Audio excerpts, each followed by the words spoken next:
Hello, everyone. My name is Rich Fitzgerald, and welcome to the Men of Principle podcast. Today, I am accompanied by a man by the name of Dru Phoenix. Dru is a South Florida native, a father, a Marine Corps veteran, a black belt, and the head instructor of A&M Jiu-jitsu in Fort Lauderdale, Florida. Ladies and gentlemen, Dru Phoenix. Hey, Dru. Hey, what's up? How you doing, brother? Good, man. How are you doing? I'm good. Just finished open mat. Doing good on this Sunday. Yeah, always smiling after open mat, right? Of course. It's like no matter how bad your day is going after training, it's like you never regret going. Yeah, never. You have the bad days when you don't go.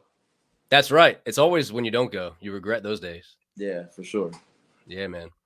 Well, hey, Dru, I appreciate you being on our podcast today. And like I said in your bio, obviously you were a Marine Corps veteran, right? So kind of getting things kicked off.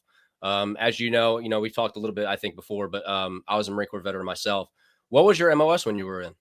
So I was 0621, so this communications radio operator. And 3 months after I got to the fleet, they made us a PSD, which is a personal security detail. And they split up all like the shops, like the comm shops, the supply, the admin. They split us all up and made PSD groups. And then I deployed to Iraq in 06. And then I came back. And then I went on MSG duty. So for those that don't know what MSG is, it's at embassy. And Marines are the only ones that can guard embassies. Mm-hmm. So that was literally the funnest 3 years of my life. That's awesome. Yeah. Which locations did you go to? I went to Guinea, which is in West Africa. And then I went to China. And then I got NJP'd in China, almost kicked off the program. And then I ended up appealing and talking to the CEO, talking the first time. And I ended up going back to at West Africa. But this time it was in Niger. And I think the Sergeant Major, he picked my post. I think he thought that was a punishment, but I had loved West Africa. Mm-hmm. So it was like, I love it here. I'm back home. Like, send me back all day. I don't care. He thought he was shafting you. You're like, man, this is awesome. That's awesome. Yeah, we just had a group of our guys. So our gym, Koa, they just came back from Senegal. So for the last decade, they've been going to Africa like every year or two to try to spread jiu-jitsu in Africa. So, yeah, here it's pretty cool over there. Yeah, very different from our first world problems, right?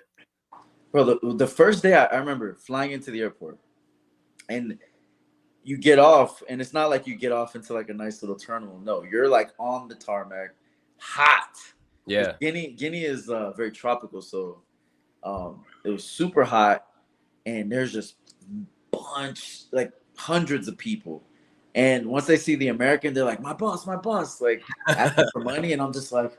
Then the Marines, like, they grab me and they throw me in the vehicle. Mm-hmm. And then I remember we were going through this traffic circle, and I seen this lady breastfeeding 2 kids, right? And they were way too old to be breastfeeding, and like she had her hands out like this. And I remember like looking like, what the fuck is that? And then the driver goes, "Welcome to Africa, my brother." And I was like, okay. Yeah. Wow, that's awesome. So what made you get out? Just try something new? Did you got tired of some stuff? I mean, what was your reason for moving on? Back in 2008, they started doing the push in Afghanistan. Mm-hmm. And I know they were offering like a lot of bonuses. So I was like, I have 2 choices. If I stay in, I can't just go back to the fleet. Right after being on MSG, like I need to go do something cool. Mm-hmm. So if I could do counter intel, then I would have stayed in. But I try to finesse it. I try to get counter intel because I still have my top secret security clearance, mm-hmm. even though I got NJP'd, I still have my clearance. Mm-hmm. So I was just like, hey, like, can I still go? And they were like, nah, you're not going to counter intel. I was like, all right, whatever. So that's why I got up. So how did you transition? Did you immediately were you doing jiu-jitsu while you were in the Marine Corps? Or did you do it after? No, I actually did it after. So funny story. When I first saw UFC, I couldn't stand what they were doing on the ground. I was just like, I only wanted to watch Tank Abbott, right? Like it's typical, yeah. Right, and I didn't like it. So on MSG, every Marine house has a huge TV, and then we have AFN. So, they're showing pay-per-views and they're showing stuff. So I got off shift one day, and I'm walking in the house, and I seen Rampage. He was fighting Forrest, and I caught the tail end of the fight. And Joe Rogan asked Rampage after he lost. He's like, "Well, why did you lose?" And Rampage goes, "Well, he whooped my ass. Like, what do you want me to tell you?" And I started laughing. So then when I went on post that night, um, I just started watching all the Rampage's videos. Mm-hmm. And then he was hilarious, all the interviews he was doing all the pride fights, right? And I remember they asked him who he thought was the best fighter, and he said BJ Penn. So then that caused me to go down the BJ Penn rabbit hole. So I'm seeing him jump out of pools.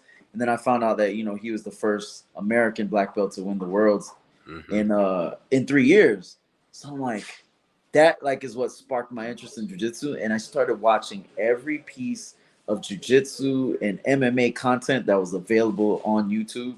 And then one of my boys who was a grunt, somebody had sent them these DVDs while they were in Afghanistan, and it was every UFC up until that point, and also like all the Ultimate Fighters. So I literally just watched it all and fell in love with it. So like the week I got home, I started training. Yeah. Where were you at the time? Were you in Florida? Yeah. Yeah. When I came back? Yeah. Yeah. I was in Florida. Yeah. I got you. Yeah. So, obviously you didn't train jiu-jitsu while you're in the Marine Corps, but obviously, you started training, you got out. Yeah. Looking back on it, what advice would you give guys, like for those who are still active duty? How do you feel jiu-jitsu can help those guys now? Because McMap don't work. You know what I mean? No, but I didn't say it. Drew did. Drew did. We all know that shit doesn't work. Cream cord, right? Yeah. I think it's very effective, right? Just as far as being able to learn your techniques and try to use them at 100%, minimal risk of getting hurt. You actually can go live and you feel what it feels like. And just it's more efficient. Like the ground techniques are just more efficient than what I ever learned in McMap. And also just for that, to also understand that brotherhood that we feel in the Marine Corps, that camaraderie, that esprit de corps, you can find that in jiu-jitsu as well. So if you start training while you're in, then when you get out, you can transition to another tribe. You can go to actual jiu-jitsu school and feel that brotherhood and feel the support and not feel so lost. Because I think to me, that's the biggest problem with veterans now, and why the suicide rate is so high and why the mental health, why there's so many mental health issues, is because when we're in the Marine Corps, we have a tribe, right? You have your Marines, right? And we are just trained the way that we're trained in the environments that we're in. We take care of each other. Yep. Right. Now, you imagine you get out, you feel lost, you don't know where to go. And the thing about being a warrior is if you have nothing to fight for, you're gonna just end up fighting yourself. So Marines should train now and continue training when they get out. Yeah. Man, that's awesome. Because that was gonna be my next question. Because I personally feel like there's a lot of similarities in the camaraderie between the Marine Corps and jiu-jitsu. Yeah. And if you can get Marines who train jiu-jitsu on the mat, that is probably the tightest brotherhood you can get, right? All day. Man, do you have any Marines on the mats with you down in Fort Lauderdale too? Yeah, I do. I have two. I got two. And you know how it is. We talk shit, poke fun, but we love each other. Oh yeah. You know what I mean? Yeah, in our gym here, so we're just south of Quantico, Virginia, right? So got you. Half our school is basically Marines or veterans, and so every day we're training together. And it's man, you're shooting the breeze with each other. You're jabbing each other a little bit. Still, it's nothing's changed.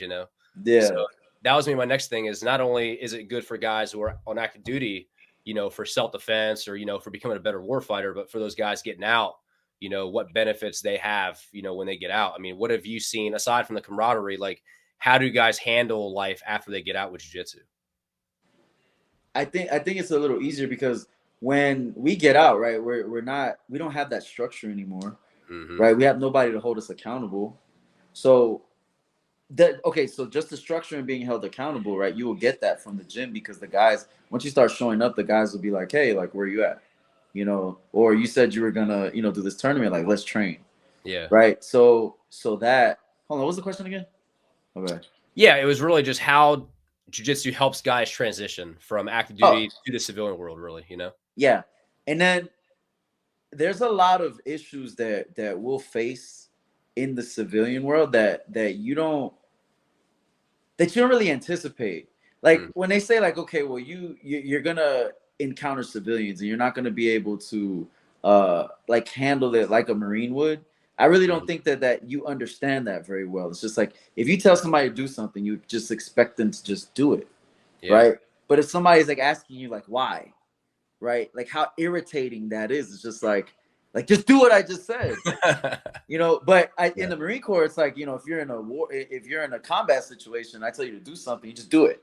Mhm. And if that was the wrong decision, you just make another decision, right? You just got to make another one, right? But, so just dealing with that, like people not moving when you tell them Mhm. or chewing someone's ass, right? Like you can't just be like, yo, what the fuck? Right. If you try to chew them out, right, you get in trouble for that type of Yeah. stuff. So even so things like that could be discouraging. You know what I mean? Having, what they say, like, idle mind is the devil's playground, right? There's a Yep. lot of stuff to get into, For sure. and I just think that jiu-jitsu just keeps you on that right path. Yeah. Yeah, I have to agree with you, man, because I don't know about you, but I've personally probably lost more friends after getting out of the Marine Corps than when I was in. Um, right? To Yeah. suicide, and man, you just have people's lives go downhill. And I'd hate to sound cliche, but I'm sure you probably agree with me that like, man, jiu-jitsu could probably solve a lot of those problems. I'm not saying all of them, right? Or at least it would help them be able to manage their problems better, maybe, Oh yeah. you know? And you have like you'll be able to manage those problems. And when you're going through stuff, the most powerful thing another person can tell you is like, oh, me too, right? Because you get it.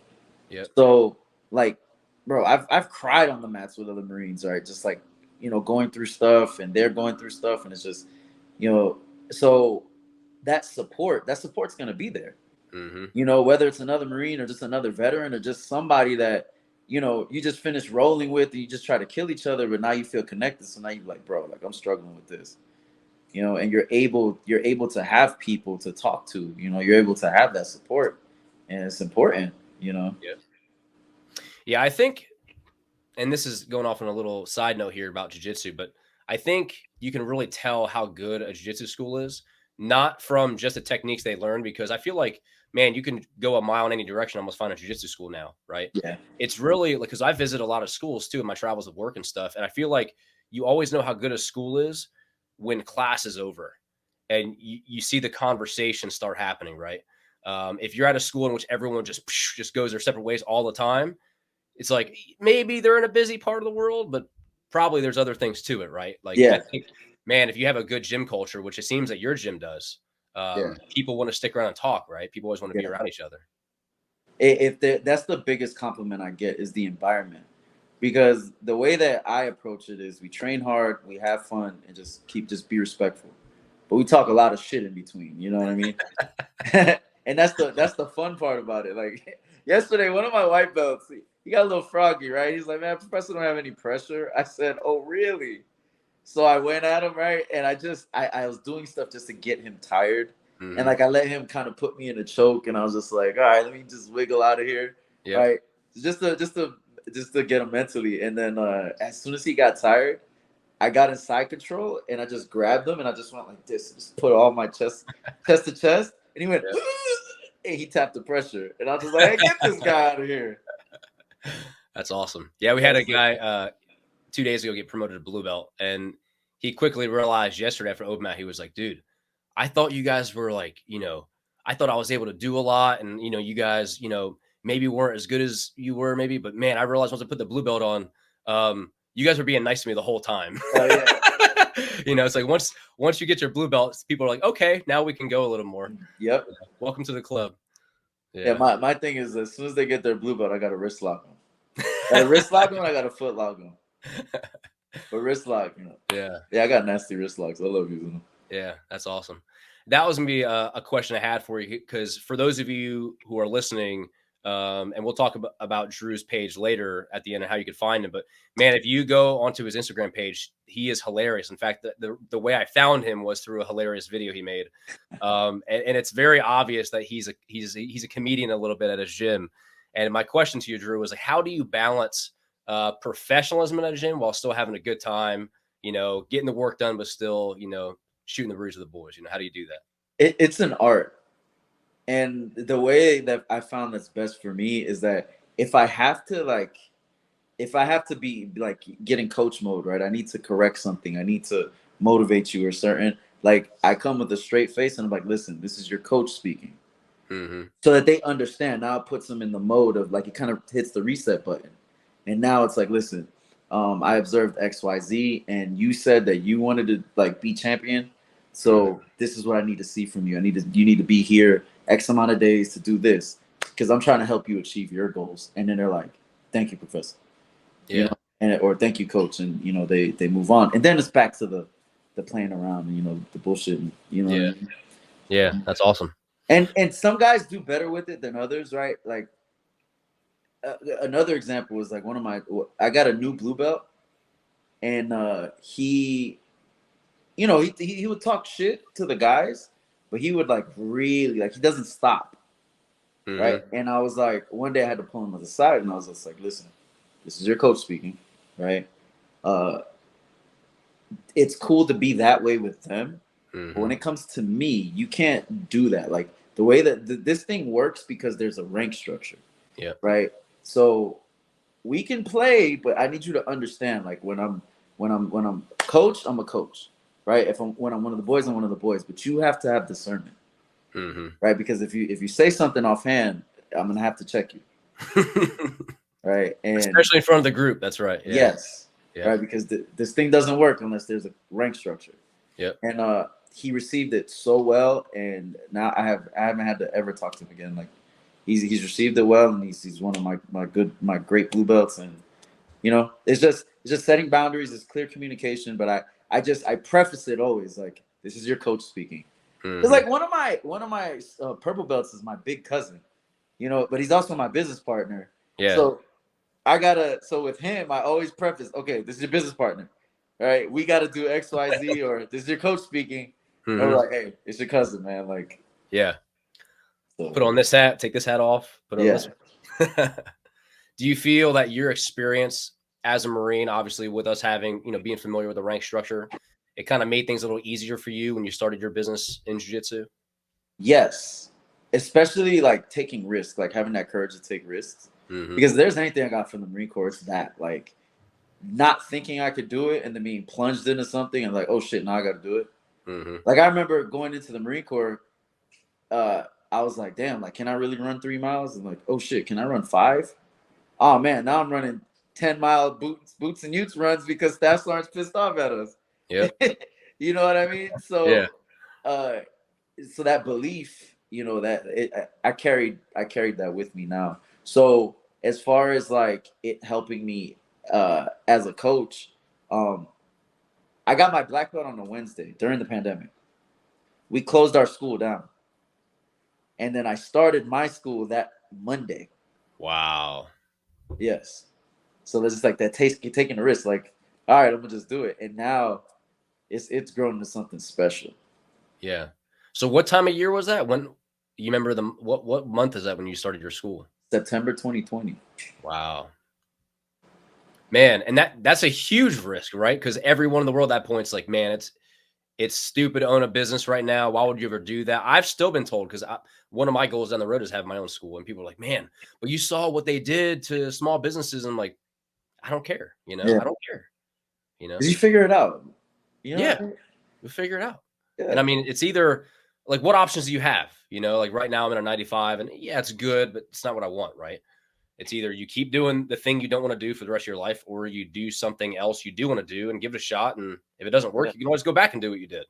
Yeah, no, for sure. Or whatever, but yeah. And I think it's interesting because as Marines too, we're used to the complaining, and a lot of us were the ones doing the complaining about leaders who were risk adverse, who weren't willing to take risk, who were always like, they didn't want to sign off on that waiver for you to go do something remotely dangerous or whatever. And you're like, man, and maybe it puts a little chip on your shoulder too, right? Mm-hmm. Like maybe you carry that with you when you get out, like, man, I'm going to show you, I know how to take risk. I can do that myself, Yep. Yeah. And the decision, if it goes bad, you just make a new decision. Like, it's not that hard. Yeah. Right? I always remember. Yeah. Sorry. Go ahead. No, that's all good. No, one thing I love that I learned from the Marine Corps is improvise, adapt, and overcome. Like if something happens, I will improvise, adapt, and overcome. Like I just have that belief. So, you know, September 2020, right? That was, it kicked off in March and September, right? My school closed down. I'm like, and the cool thing is I know Gilbert Dorino Burns, and he put us in contact with Henry Hooft. That and because they didn't have. Are you familiar with like the Hard Knocks 365 and Henry Hooft or any of these guys I'm talking about? Not very familiar now. Okay, so just there were the Black Zillions, right? And Henry Hooft was a part of that. He was the striking coach.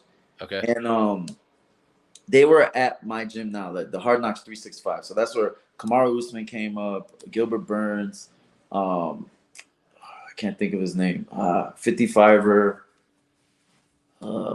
He's in my whatever. A lot. There's a bunch of big guys. But big name guys, yeah. Big, really big name guys.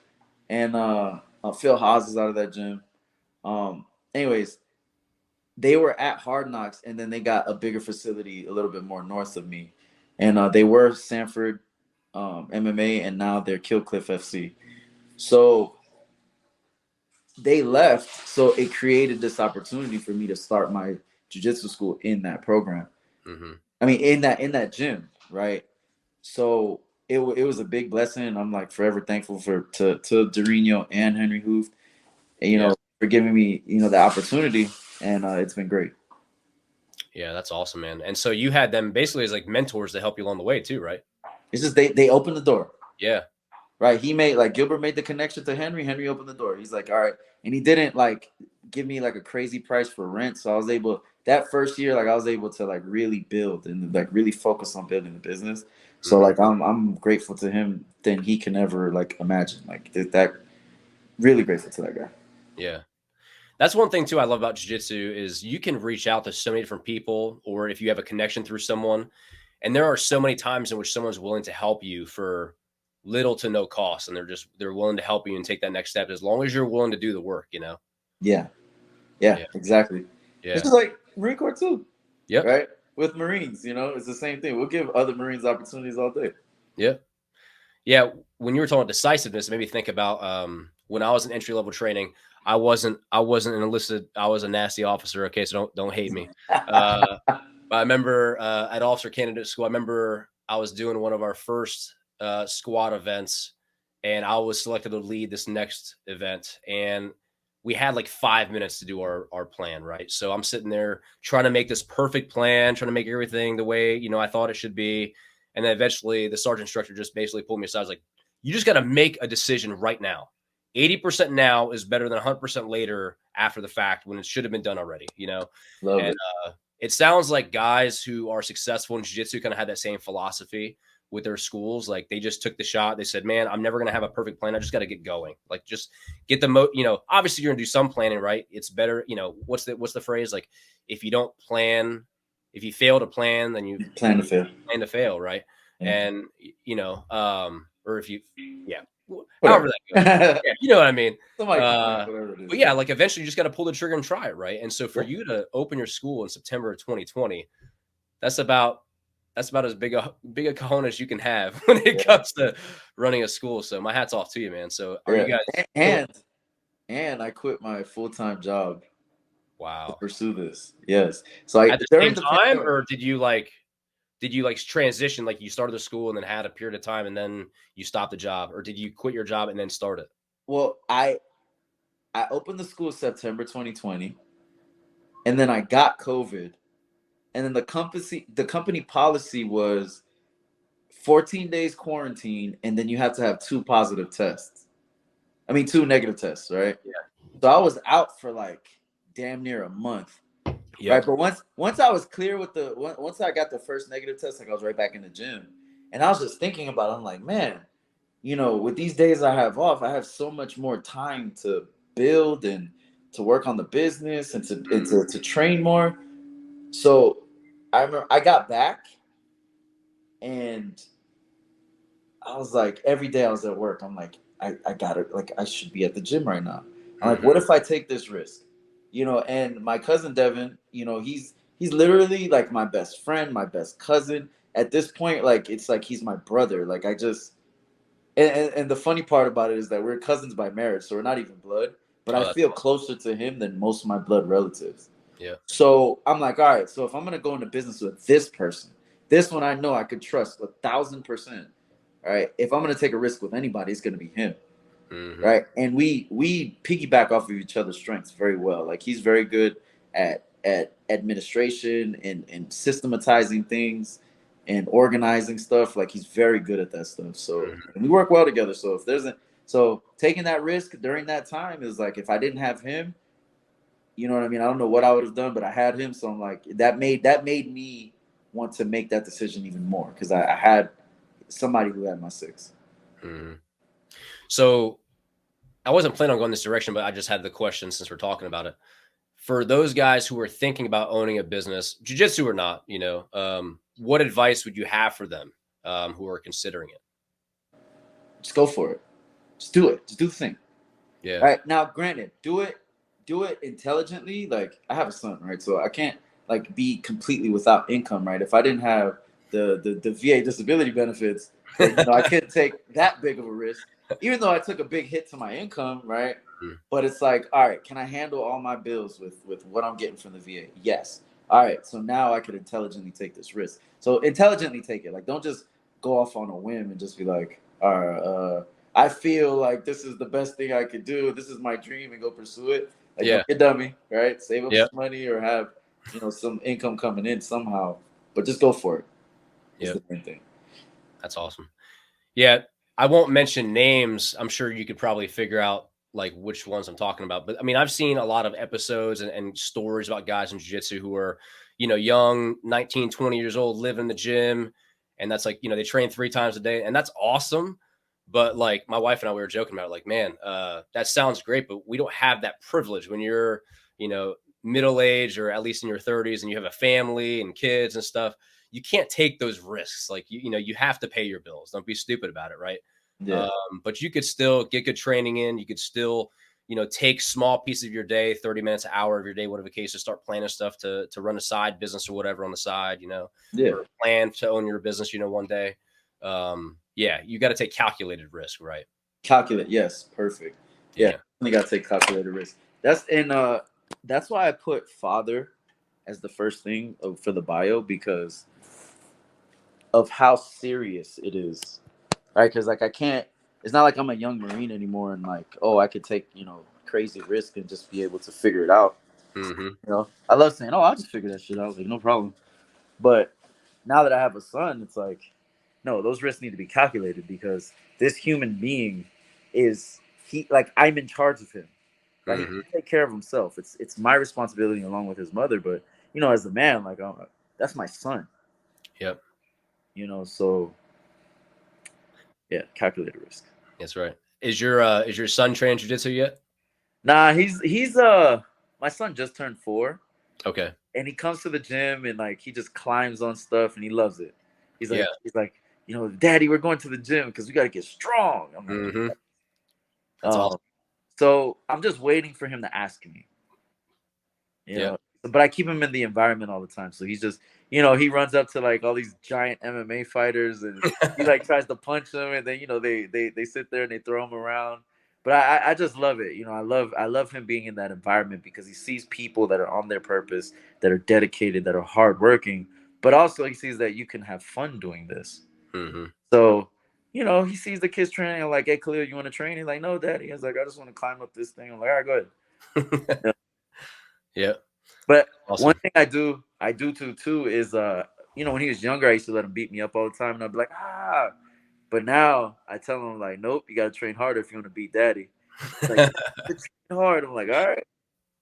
Just joking. That don't hurt. Yeah, that's awesome. I got 3 sons, 11, 9, and 5.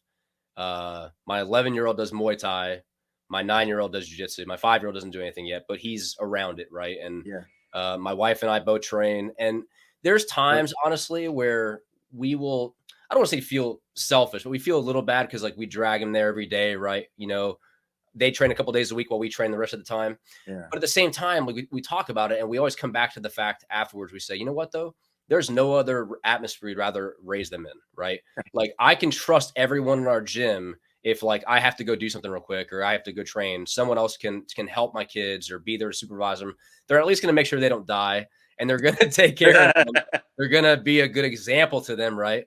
And Yeah. so at a minimum, they're at least around the right type of people. So as we grow up in this village of this community together, right, Yeah. my kids are getting stronger as a byproduct of being around them. Yes, for sure. I feel the exact same way. You know, I could trust these guys with my kid. I'm like, hey, watch him real quick while I run to the bathroom. Yeah. Yeah. Yeah. Yeah. That's awesome, man. So, you know, as you know, the name of our podcast is the Men of Principle podcast, and I named it that way for a very specific reason, right? In your opinion, what's one principle or a character trait that you would like to see improved upon by men in our country nowadays, or in our society? How much time you got, buddy? I know it's a big one. It's a big one. Ooh. Damn. So, oh man, it's so much. It's so much because right now it's like you're just the term man, right? That's like considered hate speech in some parts of this country, right? Yep. So, as men, first of all, like we need to stand up and actually be proud of being men. Yep. Right? That's first and foremost. Like, okay, with testosterone, right? We like to do things that tend to be more aggressive, right? We are more direct, Mm-hmm. right? And when it comes to conflict, we're not afraid of it. Okay. And I'm not speaking for everybody, but I'm just saying like the things that come naturally, like with having like higher testosterone, right? We're more competitive, right? Mm-hmm. Just to value those things, right? To value who you are first and foremost, right? If you're a man and you feel like good and you're masculine and you like to lift weights and you like to do jujitsu and you love to do all of these things, then revel in that, you know, because if you don't nurture those things within in yourself, then you just become imbalanced, right? Like if you like you ever read the book or saw the book No More Mr. Nice Guy? No, I haven't. Man, it was written by Dr. Robert Glover, I believe is his name. But anyways, it's a book, you know, that talks about, you know, how in World War II all the fathers they went away, so like the women were like in charge of the homes, Mm-hmm. and how, you know, as a byproduct of the boys like learning from their mothers like how to express their emotions and stuff like that, Mm-hmm. and trying to please their mother, like they inadvertently like it created like this nice guy syndrome, right? Yep. And the book is very interesting. It has a lot of concepts that are very like interesting, and I recommend it. That, you know, that's a great book for men to read because, you know, especially, you know, in how old are you? 34. Yeah, I'm 36. So Okay. our generation, like there was a lot of fatherless homes. Yep. You know, I came from a fatherless home, you know, so uh I really wasn't taught how to be a man, Mm-hmm. you know, and it's like we need to be taught. Like that's why there were rites of passage, right? That's why that's why there were rites of passage for men to kill the little boy inside of them and actually become a man. Yep. And we don't have that. Yeah. Man, that's awesome. Yeah. Yeah. My mom and dad got divorced when I was 2. And it was one of those things where, you know, I saw my dad sometimes, right? But I had to seek out a father figure. I had to seek out what it meant to be a man, right? I Yeah. remember my next door neighbor was like some big, strong, super. He was a white guy, but he was super dark because he was in he was in the sun every single day, just getting burnt. So he was like, man, like the dude was red, right? So Yeah. I was like, but when I saw him, I was like, dude, like he's such a manly dude. Like I want to do what he does. So I was 15 years old, and he says, "Hey, you want to work construction with me?" Because that was his job. He did concrete construction every day, and I said, "All right." And we were in Florida, in Jacksonville. So Yeah. as you know, the summer heat is brutal, right? So yeah, and we weren't near the beaches, right? So we didn't get a whole lot of that coastal breeze. And man, like I quickly realized what it took to become a man, right? I was working with Yeah. guys twice my age, much bigger, stronger than me. I obviously heard the way that they spoke to each other, and I had to, I learned Marine Corps verbiage basically before I went in the Marine Corps. I knew what that sounded like, Yeah, yeah. I had to earn my way really quick. I had to become a man really quick to earn their respect. And I think that's important. I think, and it's especially difficult for guys like us nowadays, where maybe we had tough childhoods and we were brought up in the military, and then we have children and we say, man, we want to raise our kids to have a better life than we did.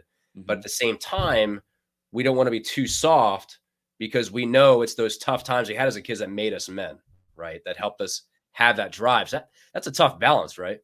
Yeah, it definitely is a tough balance. And one thing I know that I'm so grateful for my parents doing is taking me to Nicaragua, because that's where they're from. Taking me there when I was a kid, like when I was like 4 or 5, was the first time I went there, and like just seeing a third world country and seeing what poverty was really like. Being in an area where like they didn't have light 24 hours a day.